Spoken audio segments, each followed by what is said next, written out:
You're listening to I Love Old Time Radio with your host, Virtual Vinny.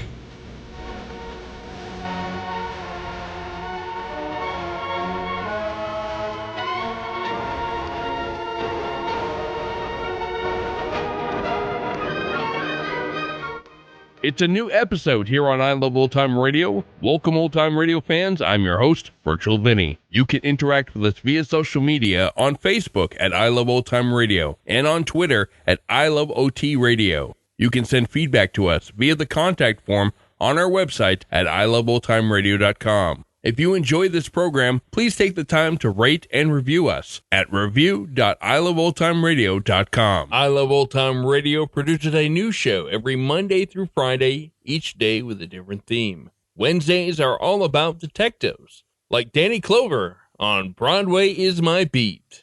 This is the first episode starring Larry Thor in the role of Danny Clover, as the show moved to Hollywood. So this originally aired July 7th, 1949, and it is called The Jimmy Dorn Murder Case. Broadway's My Beat. From Times Square to Columbus Circle. The gaudiest, the most violent, the lonesomest mile in the world.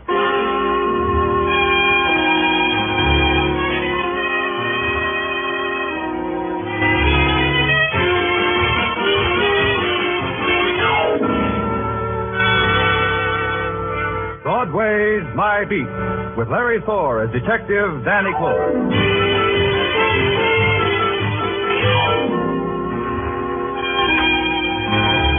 Broadway, where a pale and hungry girl walks like a queen because Broadway's a dream street. Where a fat man stands with begging eyes because he knows his dreams will never come true. It's a cry or a laugh, but nothing in between. Either way, it's My Beat.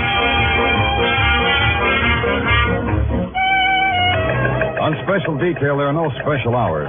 Don was at the window of my office at police headquarters when I scribbled my last report. An out-of-town school teacher was trying to beat the heat by using Columbus Circle for a burlesque runway. I buried that one behind a convenient fan, bid the boys a fond bonjour, and started home out the side entrance.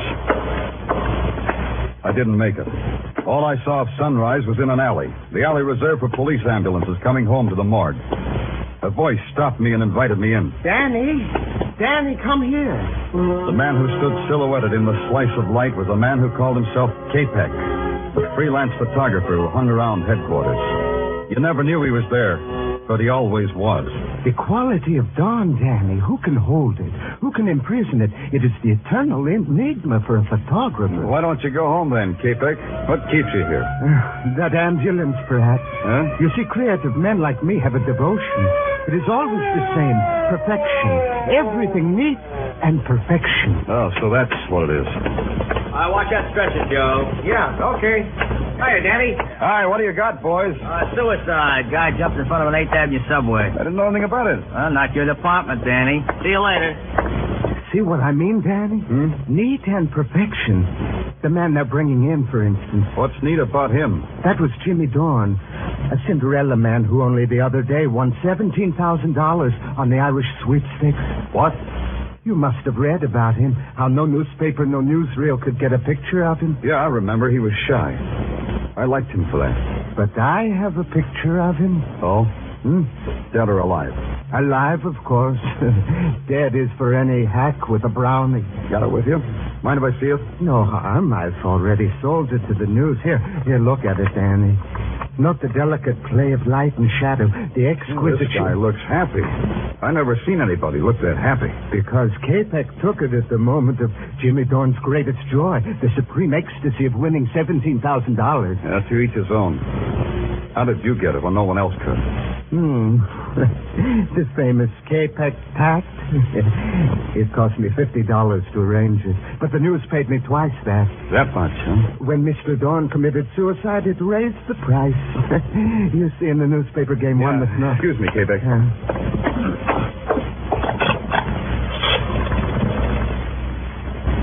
Danny Clover. Give me the dope on a suicide name of Jimmy Dorn. Yeah, I know it's not my department. I'm nosy. Yeah.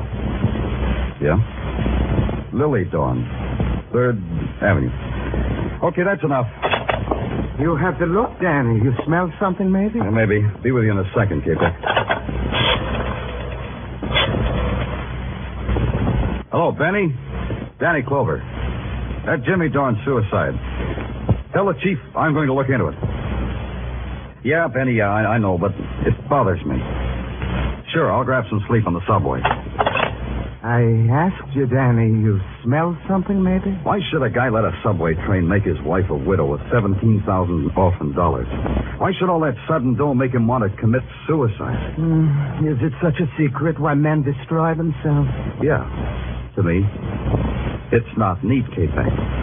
It just ain't neat.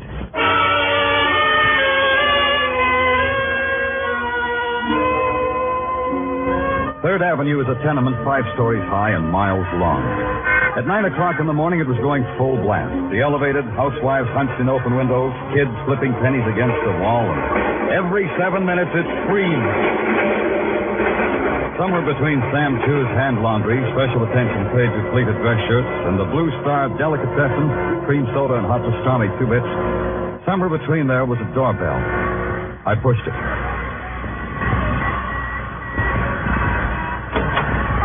Yeah? What do you want? My name's Danny Clover. I want to see Mrs. Dorn. Suddenly, everybody wants to see Mrs. Dorn. Suddenly, I'm a popular lady. Suddenly, I'm from the police, Mrs. Dorn. You guys don't quit, do you? All right. Come on in. You want to know how it is to win $17,000. Is that what you want to know? Look, Mrs. Dorn, I'm sorry about your husband. Oh, sure. You can feel any way you like. Tell me about your husband. Jimmy? Yeah. I'll tell you about him. Jimmy didn't like people. He got afraid of them once, and he never got over it. Why? You know, I don't know. He was always running, and I ran with him. I was his wife, Mr. Clover. I didn't need to know any more than that. But maybe you understood why he refused to see any reporters when he won all that money. Listen, my husband was a frightened little man who won a sweepstakes. They bought him an obituary. That doesn't tell me much. This room tells me more. This rat hole. This room says that, doesn't it? Rat hole. I didn't say that, Mrs. Dorn. I'm talking about that circus poster on the wall. Patsy Mack presents the 3 whirling tornadoes. Was your husband a whirling tornado? You can go now, policeman. You said your questions. Now go. Brody, please. Why didn't you stay in that room? They can't do anything more to us now. Come right on in, mister. Who are you? I'm a clever boy. I don't win sweepstakes, but I stay alive. Yeah, real clever. Now, what about this circus poster? It covers the cracks in the plaster. 3 whirling tornadoes. 3 men riding motorcycles in a barrel. Mrs. Dorn, for a frightened man, your husband made a dangerous dollar. Look, I told you all I know. Maybe you ought to get out of here. Why should a poster come between us, Mrs. Dorn? We were getting along fine. You heard the lady, copper. She's saying she's finished talking. That's right, Mrs. Dorn? Yeah. What did you say? I said that's right.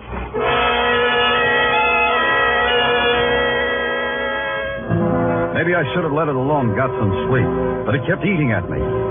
When I found out Jimmy Dorn rode a motorcycle in a barrel, everybody got unhappy. I don't like it when it gets unhappy. So I took a walk and found myself on Broadway in front of a tired building that has a lot of names. You take your choice. You walk up 4 flights and you get 4 offers. You're perfect for a fairy tale ballet that's opening in Europe. You make a stunning cover in a muscle magazine. Can you play first trumpet with a Bop Hawaiian outfit? If you got a song that's trying to be published, all at a slight fee, of course. And on the 5th floor, you find what you were looking for. The office of Patsy Mack, promoter, entrepreneur, and a dollar guy. Well, it isn't Danny Clover. Hi, Patsy. You still pounding the stem, Danny? Aren't you ever going to be promoted? Promotion means a desk job away from Broadway. Who wants that? Yeah, I know what you mean. Can I give you something? Grape juice would be keen. I've got 3 fingers left of a bottle given me by a bearded lady who was enamored of my social standing. It'll bring a smile to your lips. You drink it, Patsy, and thank her for me, Patsy. Send her a dozen blue roses, or is it red roses for a bearded lady? Yeah, I'll do that. She'll appreciate it. She loves delicacy. Don't they all? Patsy, tell me a story. Okay. Now let me see. Oh, have you heard the one about... Tell me the one about the 3 whirling tornadoes. The 3 tornadoes? What fond corner of your memory clutched onto them? Tell me about them. Well, I don't remember much about them, Danny. They've been out of the business a long time. The 3 tornadoes, huh? Well, there were 3 of them. Thanks. There was no one else connected to them. Oh, no. The tornadoes ran their own carny. Toured the villages and the metropolises. Patsy, you got a reputation for remembering every act that ever played a circus or carnival. What were their names? Oh, you put me on my mettle, boy. Now, let me see. There was Jimmy Dorn. Dorn? Yeah, I think. Oh, could he be the one who ended up under a subway this morning? I'll look into it. Who were the others, Patsy? Well, there was a fellow named, let me see now, a Russian kind of a name, Danilov. Yeah, that's it, Joe Danilov. Joe Danilov. And the third? Oh, now you're pressing me, boy. The third was a man named, let me see, Brady? No, that wasn't it. Could it have been Brody? Brody, that's it. Well, how'd you know, Danny? Brady, it's a short jump. I'll try real hard. You're sure there was no one else connected with the act? Well, now come to think of it, there was another guy. Yeah? He backed the show, I think. His name doesn't register, Danny. This guy whose name doesn't register. Was it you? Oh, are you kidding? I had nothing to do with the tornado. Well, Hanksy, thanks a lot. You're a gentleman and a scholar, Patsy. And a liar. I left Patsy there waving his jaw at nothing, which was about what I had. Nothing. An ex-carnival performer wins $17,000 and dies under the wheels of a subway train. They say he jumped. Why should he do a fatal thing like that? Why should Patsy lie to me? A one-sheet poster said, Patsy Mack presents the 3 whirling tornadoes. Patsy had just told me he had nothing to do with the tornadoes. Well, there's another guy I know, in another place I know. His name's Pop, and he takes care of the file room of a magazine. Magazine that tells a lot about people, especially the people that show people. The file room was deserted except for Pop. What you doing down here, Danny? Wrangling, Pop. Oh, you don't have to hide that comic book from me. And my wife packs it with my lunch, Dan. Now you take this one. Yeah. Sandra, the Jungle Queen. Ain't she a honey? Makes a man with me. Yeah, she's keen. What are you holding on a guy named Joe Danilov, Pop? Take a second to find out. How was that name again? Danilov, Pop. D for doll, A for avenue, N for... Avenue N? Yeah, avenue N, Pop. Yeah, got it. Only, you didn't spell it right, Danny. You didn't let me finish. Didn't need to. Here's the file on Joe Danilov, all right. Only it's D for dead. Let me see that.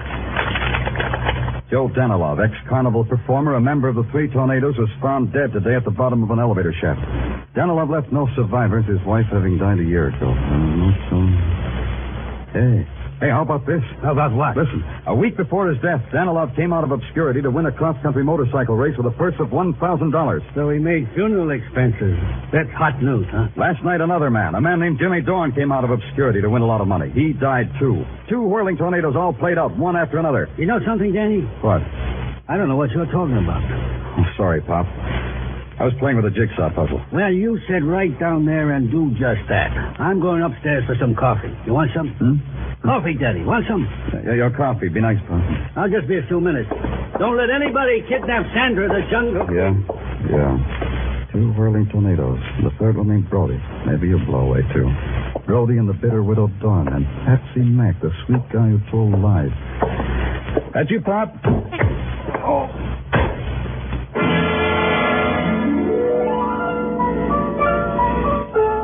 I never knew what it was that slugged me on the back of my head. It wasn't a comic book. And whoever did it wasn't Pop. Just before I hit the floor, I had a flash. It wasn't Sandra, the Jungle Queen, either.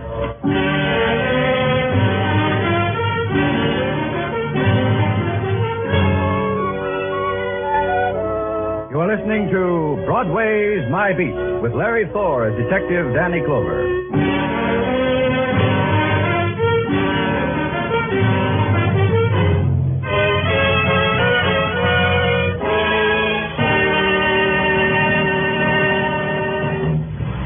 A number of paying guests mysteriously disappear. 2 elderly spinsters who entertain them have a suspiciously rising bank account.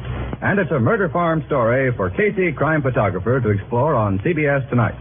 Also on CBS Tonight, you'll hear the network's famous series, Escape, in place of Suspense, while Suspense is on summer leave of absence. Tonight's opener on Escape will be John Russell's famous story, The Fourth Man, a tale of a Pacific Islander adrift on a raft with 3 murderous companions. Be sure to hear Murder Farm on Crime Photographer and The Fourth Man on Escape tonight. They come to you on most of these same CBS stations. And now back to Broadway's My Beat.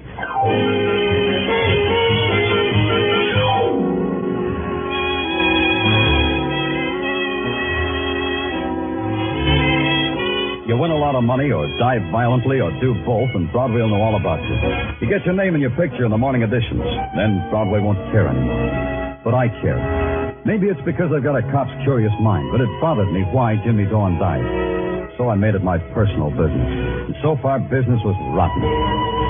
I was on my back when Pop brought me to. It took a little longer to find out that the press clippings I was looking at weren't around.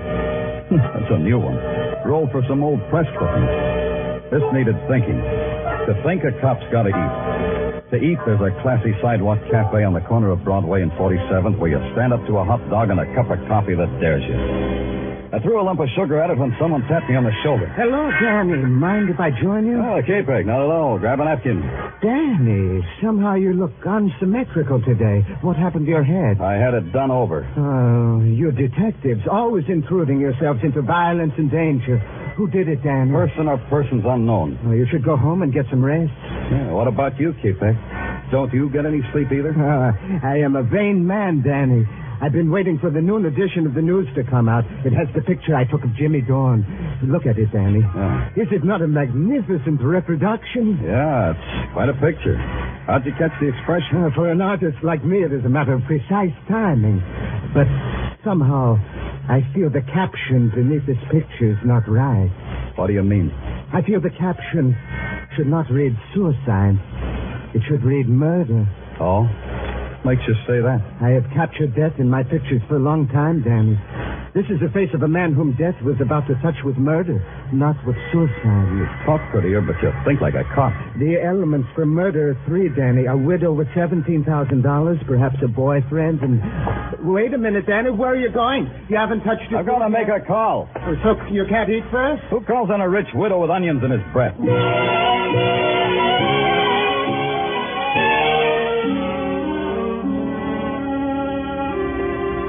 Hey, you up there. You at the window. Who, me?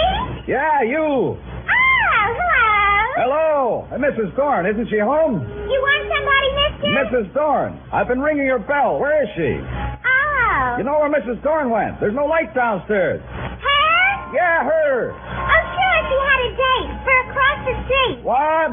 For across the street, mister. The Eagle Tavern. I saw her go in there with a guy.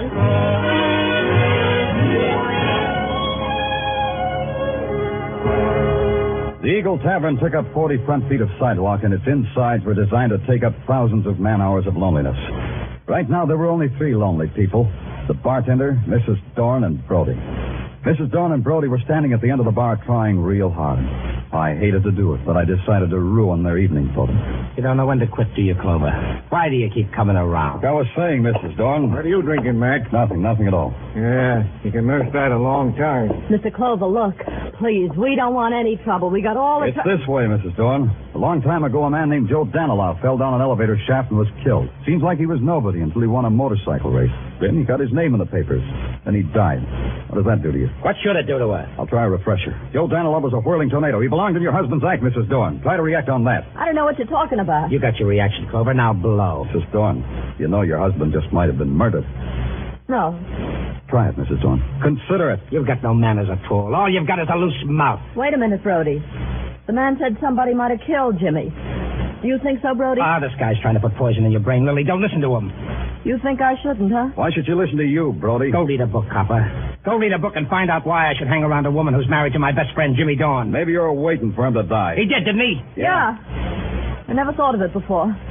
Jimmy's dead, and that makes you number 1 boy to a lady who just inherited $17,000. That'll teach you, Lily. That'll teach you not to talk like that. Talking a woman's easy, Brody. This will be a little... Hey, what are you doing?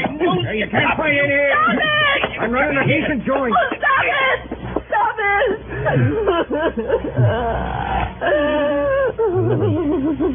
Lily, I'm sorry. Don't Don't, Silas. Please don't. Talk to him, Brody. Tell him what he wants to know. Tell him what you never told me. What happened back there 10 years ago? Why were you and Jimmy always hiding? Tell him, Brody.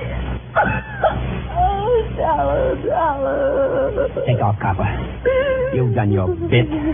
Take off and feel filthy about the whole thing. Sure, only you fascinate me, Brody. If you didn't shove Jimmy Dorn in front of a subway train, what keeps you alive? First Joe Danilov, then Jimmy. There's hardly a breeze left of the three whirling tornadoes. What's keeping you alive, Brody?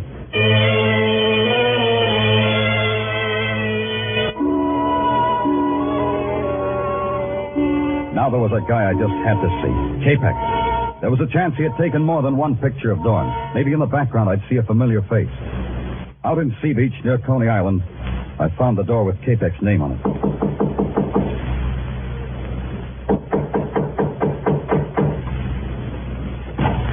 Oh, it's you, Danny. Come in. I didn't want to disturb you, Capex, but I just wondered if you took any more pictures of Dorn besides the one that ran in the news. Oh, I am not like other photographers, Danny, who take dozens of pictures to get one good one. I take only one, and it is always perfection. So the one in the news is the only one. Yes.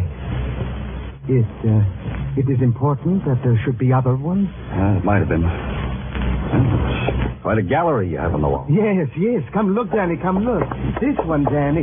This girl who looks like a tired angel on a lonesome street. Yeah, nice. And look, and this one, a derelict asleep in the gutter. It has the texture and the lighting of a Rembrandt, no? Now, Capek, a man of your talent could live in a penthouse with dancing. Why do you live here? I get some of my best results here. Yeah, everybody gets some. Hey, you must have got there fast for this picture. Oh, that one, yes.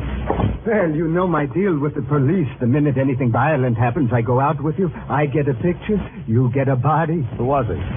That is a man who was once Joe Danilov. Danilov, huh? Yes. I took this picture just after he fell down the elevator shaft. The mood of finality was magnificent. Very dramatic, Capek. Danilov was one of the three whirling tornadoes. Did you know that? So? Well, to me, Danilov was simply a man who fell down into space and died. The picture captures the sensation, don't you think? The down-sweeping lines, the shadows like a dark caress, the broken form like some grotesque passion, everything neat, everything...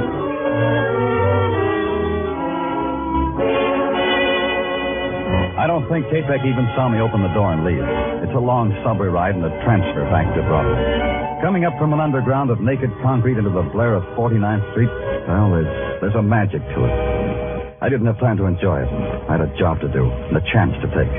And the chance paid off. Patsy Mack was in his office working late. Okay, Danny, so I lied to you about my connection with the tornadoes. And why not? First Joe Danilov, then Jimmy Dorn. Next, maybe me. Why should I take a chance? They were accidents, the people say. Oh, not just accidents, Danny, not that kind. Tell me, Patsy, why do you think you'll be next? I don't know. Just looks like everybody connected with the tornadoes is written down in a little black book. Tell me more, Patsy. This time I'm leveling, Danny. Once I managed the tornadoes, but I dropped them like they were a basket of snakes. Why? What did they do? Remember, I told you there was another guy, their backer? Yeah. Well, he got sick. He went to a sanitarium. While he was there, the tornadoes robbed him of everything he ever had. All three of them did that? Yes. Danilov, Brody, and Jimmy Dorn. Danilov and Dorn are gone. That leaves only Brody, plus the widow Dorn and $17,000. Were you ever in a sanitarium, Patsy? No. But they might put me away for slugging a cop. Oh, what do you want me to do, Danny? Cross my heart and hope to die? Nothing easier than that. Use your phone for me. Anything for a friend, Danny. But you are my friend, aren't you, Danny? Call Billboard for me. Oh, what? Personal ad, Patsy. A personal ad on the front page where a guy in the show business will be sure to see it. You phrase it. Phrase what? Just this. Anyone connected with the act, the whirling tornadoes, meet at the entrance to Crescent Midway on Coney Island tomorrow night at 11. Have information to wind up affairs of the tornadoes. Phone that in, Patsy. Because you say so, friend? Because the police say so. And Patsy. Yeah? Sign your name to it.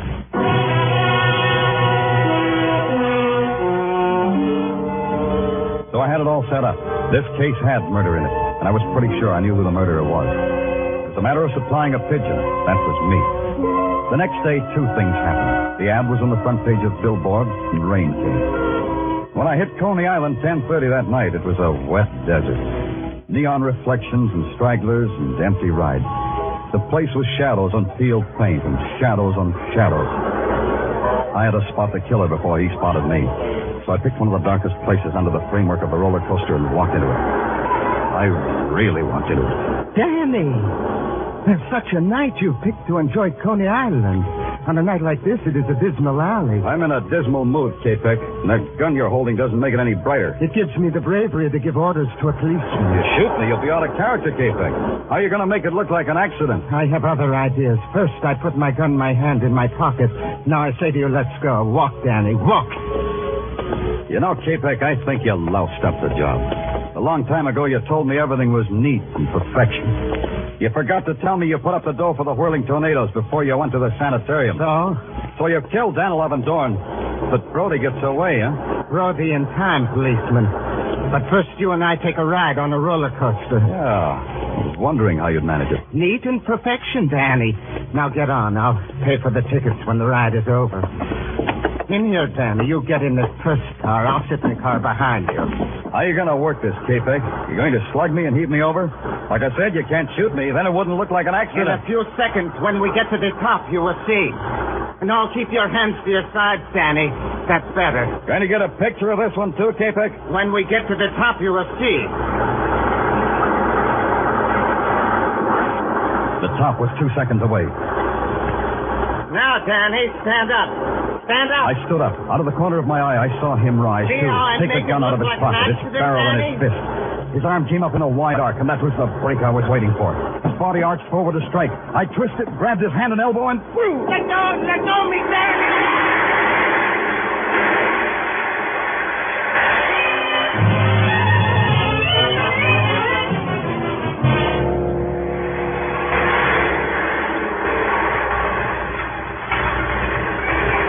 How long can a roller coaster ride last? Long enough. Long enough to piece together the jagged edges of some frightened lives. Danilov and Dorn murdered. Murdered because they'd crossed a twisted man named K-Peck. Brody and Patsy Mack hugging the shadows because they were afraid of K-Peck's revenge. And Lily Dorn with a handful of dust and dollars. You pay for the ride here, mister. Hey, you didn't take that ride all by yourself. Yeah.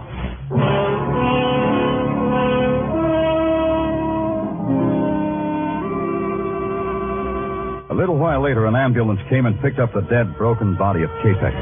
They took a picture of him, too. I caught a ride back to Broadway in a prowl car.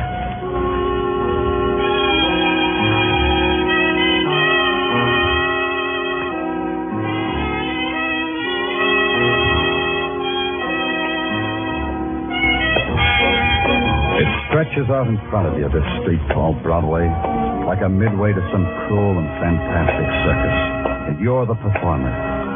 You can walk the high wire or play it safe in a cage. Me? I guess my dodge is the wire.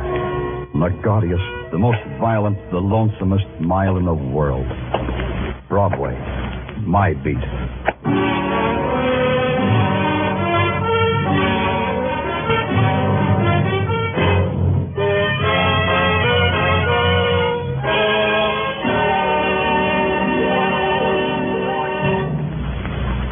Broadway's My Beat, with Larry Thor as Detective Danny Clover, is produced and directed by Gordon T. Hughes, with script by Morton Fine and David Friedkin. Musical direction is by Lud Bluffkin. Be sure to join us again next week, same time, same station, for Broadway's My Beat.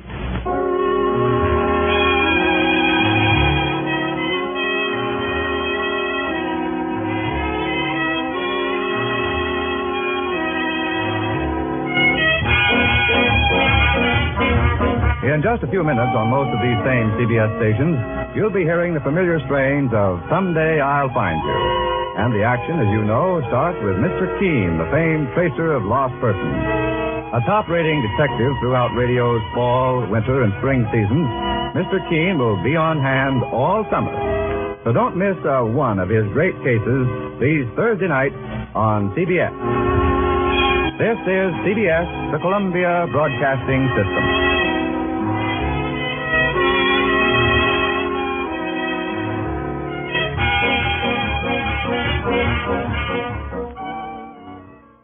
You're listening to I Love Old Time Radio with your host, Virtual Vinny. Welcome back. Broadway is My Beat began its broadcast in New York, but after only 3 months, it moved to Hollywood with Larry Thor taking over the role as Detective Danny Clover. The job of producer and director would be taken over by Elliot Lewis, who, unlike the writers, was originally from New York and knew Broadway well. He moved to Los Angeles to take pre-law courses, but found he was drawn to acting. His most famous role on radio was that of hard-living, troublemaking, left-handed guitar player Frankie Remley on NBC's The Phil Harris Alice Faye Show. He found he loved directing and would take over the role as director on the popular show Suspense. He was married twice, once to actor Mary Jane Croft from 1959 till his death in 1990, but his first wife, we all know, as playing the role of Jane Stacy in My Friend Irma, Mrs. Kathy Lewis.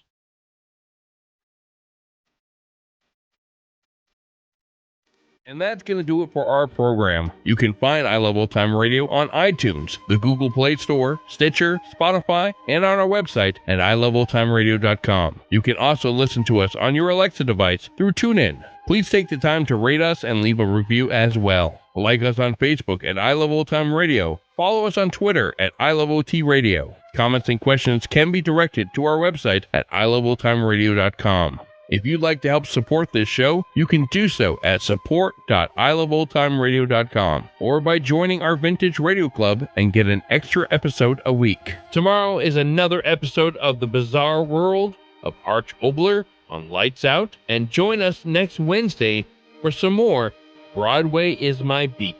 For iloveoldtimeradio.com, this is Virtual Vinny, signing off.